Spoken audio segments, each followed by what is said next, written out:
diumpamakan seperti seekor anjing yang berada di pintu masuk ke hadrat Allah Ta'ala. Tujuannya menegah manusia-manusia jangan sampai masuk ke pintu Allah. Padahal pintu Allah itu terus menerus terbuka dan dindingnya terus menerus diangkat. Maka dunia ini diumpamakan seperti sesuatu roti. Jika dimakan ia, lezatnya itu hanya pada waktu dikunyah-kunyah. Kemudian hancurlah ia dengan secepat-cepatnya dengan sebab ditelan. Sesudah itu ia berhenti, ampasnya di ucus. Kemudian berhentilah ia sampai hancur, bosok dan menjadi kotoran. Kemudian ia menghadapkan kepada keluarnya ampas itu tadi. Maka barang siapa meninggalkan akan dunia ini untuk mencapai kemuliaan daripada Allah yang Malik, mustahil ia menoleh kepada sesuatu roti tadi. Bermula nisbah dunia, yakni yang sudah ada di tangan manusia. Walaupun diberi umur manusia itu 100 tahun, maka dunia yang ada di tangannya dan umur 100 tahun itu kalau dibanding, ditimbang-timbang atau ditatayakan kepada nikmat yang di akhirat, lebih halus dunia ini dari sesuap roti tadi. Kalau dibanding kepada kerajaan dunia ini, karena tidak ada illa nisbatan lil mutanahi ila ma la nihayata lahu. Dunia ini ada kesudahannya, yaitu hancur. Ada akhirat, tidak ada kesudahannya. Oleh sebab itu jauhlah bandingnya antara yang hancur dengan yang kekal. Tinggal lagi yang memutus adalah akal. Orang-orang soleh dari nabi-nabi dan rasul dan sahabat dan aulia memandang bahwa dunia ini adalah sebagai jabatan mereka.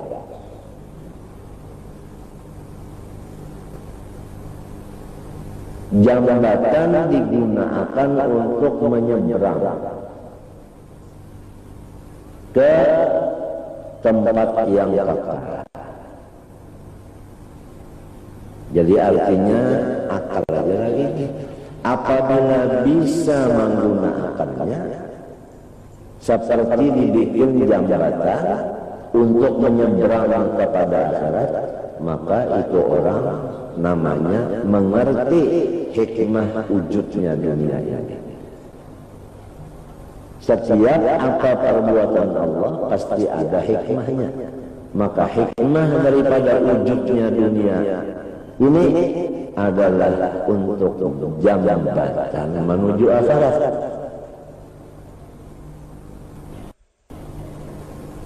Oleh sebab itu sahabat Nabi itu dibicarakan oleh Allah dalam Quran, minkum man yuridud dunya ay lil akhirah. Sahabat Nabi sallallahu alaihi wasallam itu mencari dunia untuk akhirat. Wa minkum man yuridul akhirah, ada yang tidak sama sekali mengurus dunia, hanya akhirat semata-mata. Siapa? Orang yang menuntut dunia untuk akhirat, Ansor dan sebahagian Muhajirin. Ansor penduduk asli Madinah bertani dan berkebun. Muhajirin berdagang. Abu Hurairah radhiyallahu anhu tidak ikut bertani, tidak ikut berdagang, hanya mengaji lawan Rasulullah SAW. Apabila Rasulullah SAW ini dapat anugerah dari Allah, walaupun susu secangkir, maka Nabi bagi sisanya itu kepada Abu Hurairah dan kawan-kawannya yang ratusan hitungannya. Ini Abu Hurairah, wa minkum man la yuridu dunya wa la yuridu al-akhirah illa yuridu dunya, adulullah, menghendaki Allah semata-mata.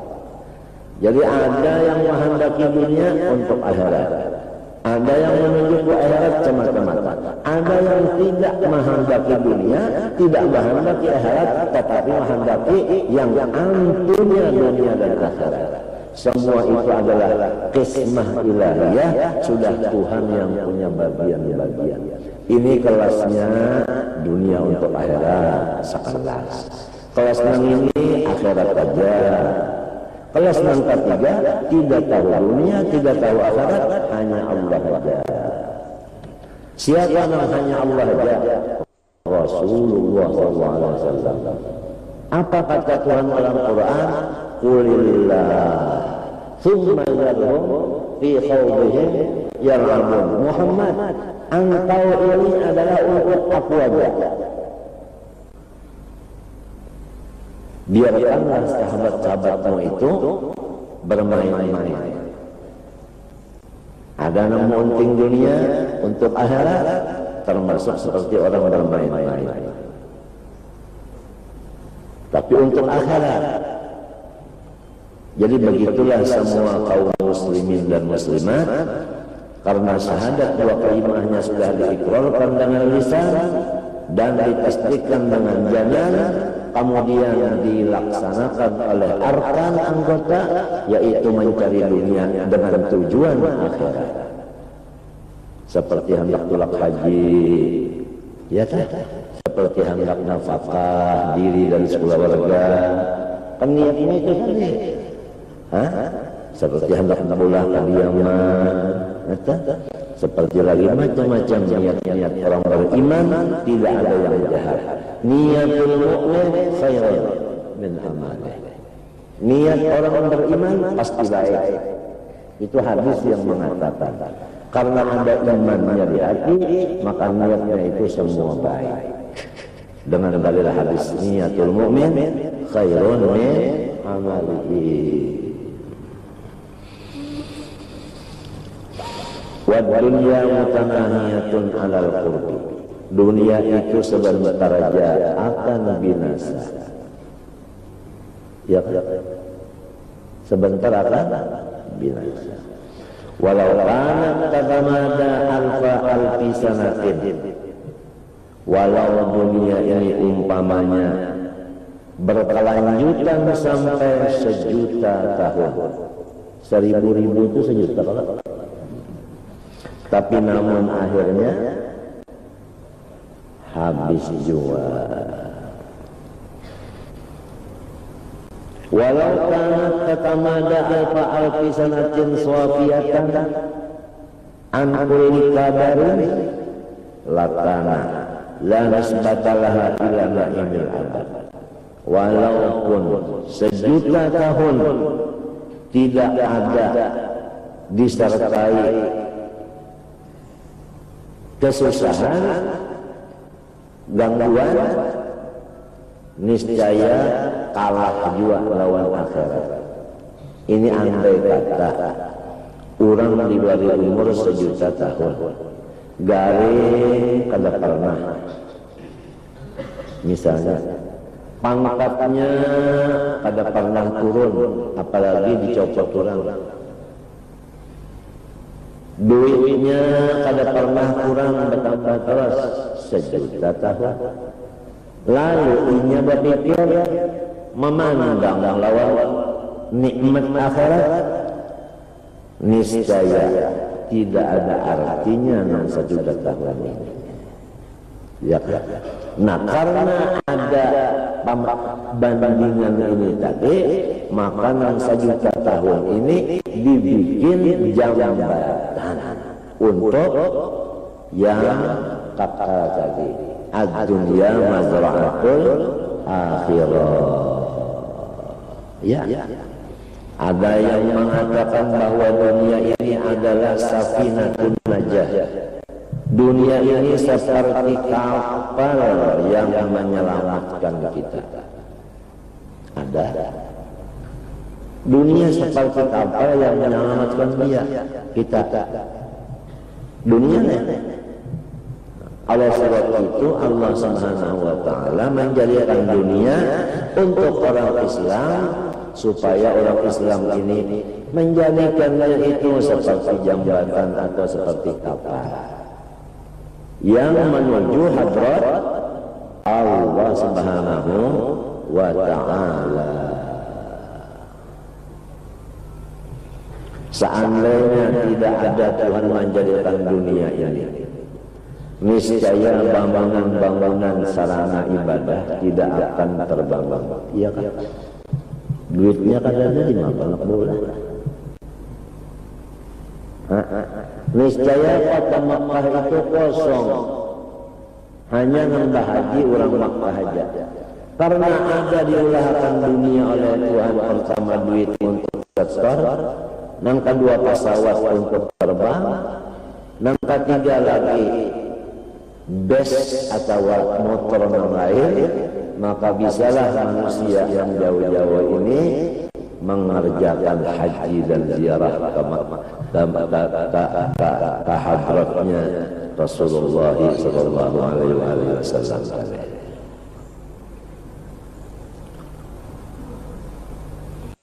Jadi tinggal akal aja lagi ini, ya kan? Tinggal akal aja lagi menggunakannya. Fakaifa wa muddatul umri qasiratun wa ladzatud dunya muqaddaratun ghairu safiyah. Apalagi umur kita ini kadang-kadang sampai 1.000.000 tahun kadang-kadang. Dan dunia ini kadang-kadang kada baca campur susah. Ya, adakah dunia yang kada bercampur susah? Kada ada. Semua ada bercampur susah. Ya kan? Kita hendak makan, pertama susah mencari duit dulu. Yang kedua susah memasak. Yang ketiga susah mengeluarkannya bahera. Ya kan? Yang keempat susah berulah jambannya. Itu nyamannya cuma limbahnya lewat, rakungan habis sudah. Tinggal lagi nawaitunya aja. Sahjaku bacari, gasan makan. Ya kan? Limbah sudah oleh duit. Sahjaku menukar makanan, gasan dimakan. Sesudah ada makanannya, sahjaku makan, gasan kuat ibadat. Mereka gasan kuat ibadat. Hadza wa inna wa bi'aqdihil quwa, apalagi yang paling lahi maqad nawa. Ya kan? Kalau kita makan ini tadi niat untuk beribadah, maka makan itu termasuk juga ibadah. Mimba bimala yatimul wajib illa bih fahuwa wajibun. Ya kan? Mala yatimul wajib illa bih fahuwa wajibun.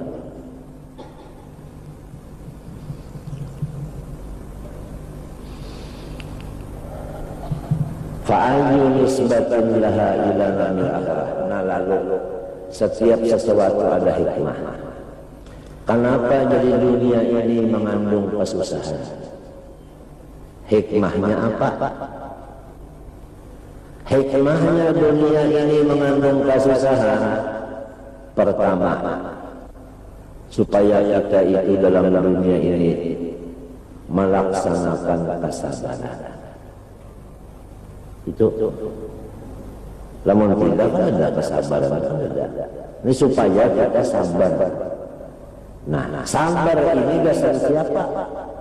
Hasilnya pada dasar Tuhan, dasar kita berataan.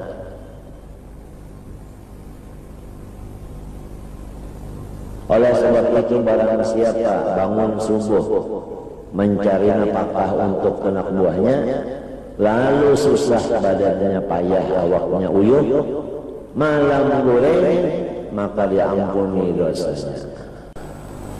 Jadi antara hikmahnya susah mencari dunia. Pertama supaya dapat pahala sabar, yang kedua supaya tersatu dosa walaupun dosa kecil, iya kan? Yang ketiga supaya kita dapat membanding.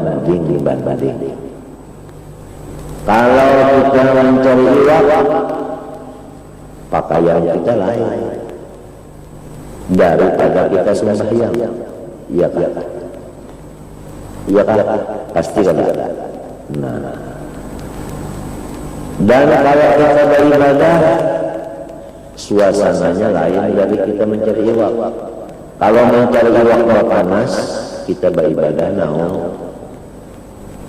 Kalau mencari uang itu lebor, kita beribadah kada dapat lebor, kada licak cawak. Kalau beribadah kalau kita baharum-harum, maka lain lawan mencari uang, babawo ajakan.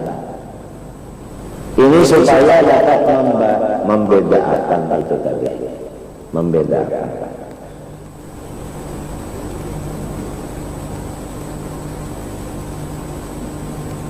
Artinya tahu disakit hanya tahunya dinyaman. Jadi tiap-tiap orang yang sakit ini tahu yang nyaman. Jadi dunia ini mengandung kesusahan. Dengan adanya ini melihat kesusahan, ini melihat kesenangan. Nah, senang itu akhirat. Lalu dunia ini digunakan untuk jambatan akhirat. Menggunakan aja lagi. Sampai orang Islam itu menyimpan duit, niatnya pun bagus. Dengan hadis Nabi dalilnya niatul mu'min khairun min amalah. Ini menyimpan duit itu niatnya bagus. Di antaranya untuk meninggali anak cucunya sampai 7 turun. Dalilnya makana abuhuma salihah ay jaddu huma as-sabi' min jihad al-um.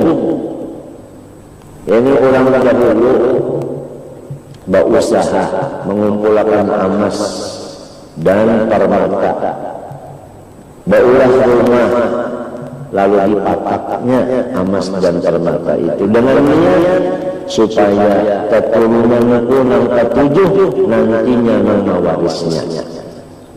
Maka rumah itu kosong.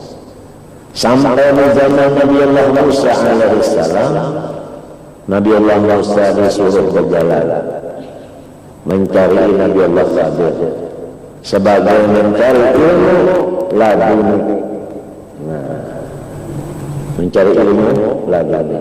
Disinilah dalil bahwasanya setiap orang yang berpangkat harus datang ke rumah urang kada katujuh pangkat.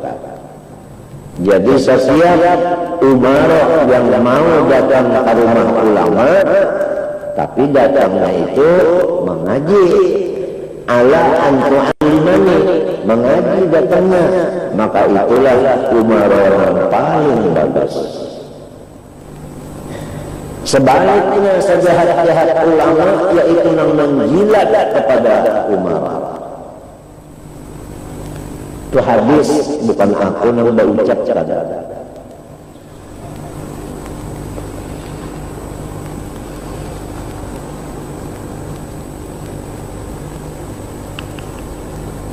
Pakolehnya napa tadi? Nabi Musa dari pakoleh napa bakawal dan Nabi Harun napa pakoleh sebetulnya sabar sedikit. Ujar Rasulullah, andai kata ditakdirkan ada waktu panjang lagi, artinya jangkauannya Nabi Musa dan Nabi Harun masih panjang, niscaya kita banyak dapat ilmu-ilmu laduni. Cuma sudah memang itu juga tulisannya, kada kala awas innaka lan tastati amalnya. Nah ini jadi sabar aja mendapat sedikit. Sabar. Selama kita masih di dunia dan selama kita belum mati, senjata kita hanya sabar. Hanya sabar saja.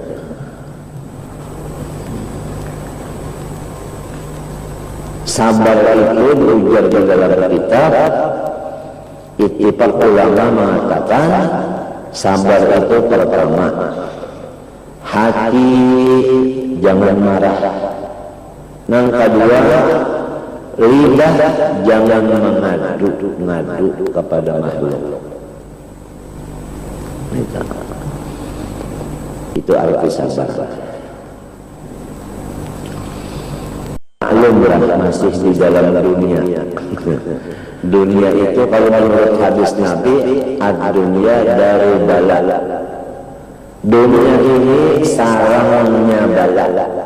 Namun orang termasuk sarang samud, ada kadang kena samud. Samudnya kena samud, ada nama diikutnya, ada nama dikarautinya. Dikarautinya saja, jadi tapi dikarautinya. Daru bala, rumahnya bala.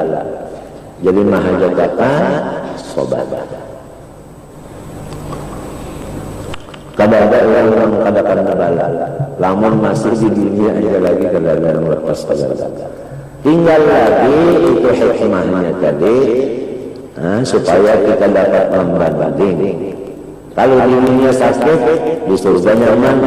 Kamu sudah tahu bahwa surga nyaman, lalu tujuan kita surga. Alatnya yang dicari dengan surga tadi, yaitu dunia ini juga pula alatnya.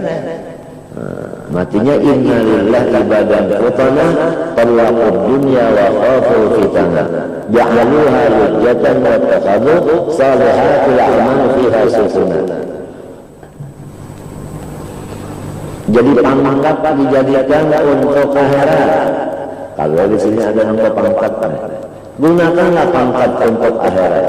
Seperti sahabat Nabi kalau sedikit yang berpangkat, tapi namun pangkatnya untuk akhirat. Sahabat Nabi ada yang sujud, tapi namun kesuciannya untuk akhirat juga.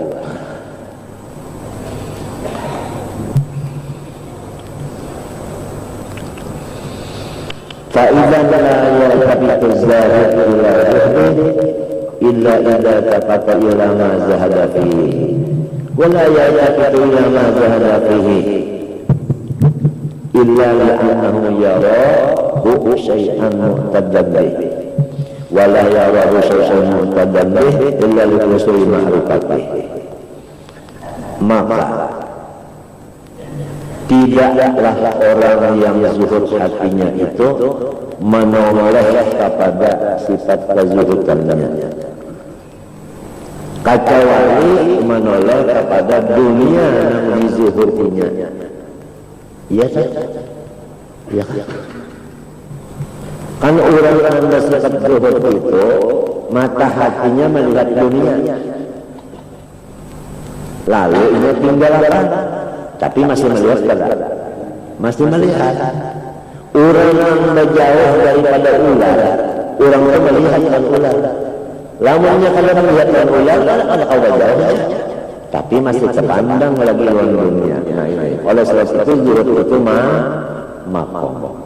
Zuhud itu makom. Ya kan?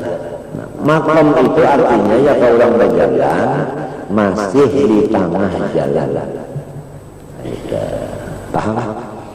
Jadi maklum orang di tengah jalan, ada yang terus berjalan, nah ada yang singgah. Nah oleh sebab itu peraturan di dalam suluk ada boleh kita singgah. Rasulullah SAW sebagai contoh suluk, ya, sidin disediakan tunggangan, ya. Nah tunggangan itu kan makhluk ada. Nah ini hanya sarana. Tapi namun tunggangan ini tujuannya untuk Allah. Buruk itu. Ya kan? Dari Allah untuk Allah. Di tengah jalan Rasulullah mempunyai macam-macam. Ada yang dilihat, ada yang didengar. Ya. Maka samunyaan itu Rasulullah ada dalam bersinggahnya kecuali di Masjidil Aqsa itu aja singgah, ya kan? Ya kan?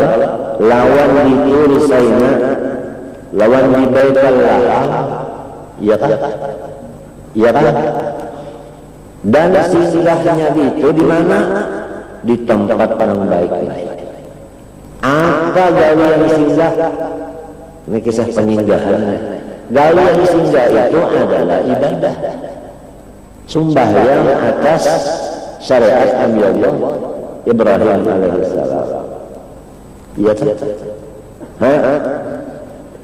Nah di sini diambil contoh bahwa orang yang ingin mencapai ilmu laduni harus ia keluar dari rumah dan berziarah ke tempat-tempat yang berberkah. Nah ini oleh sebab itu ziarah ke tempat-tempat yang berberkah itu adalah sebagai jambatan untuk wasil sampai ke hadrat Allah Ta'ala.